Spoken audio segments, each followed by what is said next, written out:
साँझ ढल्कदैछ। बसपाकको छानामुनि रिङको भित्तामा टेक्दै बसेको छ। बाहिर हल्का पानी परिरहेको छ। उसले आफ्नो बोराबाट सानो टुक्रा रोटी निकाल्छ। आजको दिनको यही खाना हो। त्यति बेलै पानीले भिजेको दुप्लो पतलो एउटा सानो बिरालो डराउँदै उसको नजिक आइपुग्छ।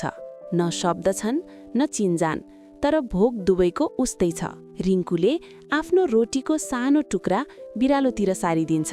बिरालो डराउँदै डराउँदै त्यो रोटी खान थाल्छ। रात अझै चिसिँदै जान्छ। बसपाक सुनसान बन्दैछ। बिरालो काँप्न थाल्छ।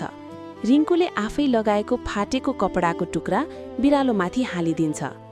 त्यो रात बसपाकको चिसो जमिनमा एउटा बालक र एउटा बिरालो सँगै सुरक्षित महसुस गर्छन्। यहीँबाट सुरु हुन्छ यिनीहरूको साँचो मित्रताको कथा। अनि भोलि के हुन्छ हेर्नका लागि हाम्रो च्यानललाई लाइक र सब्स्क्राइब गर्न नबिर्सनुहोला।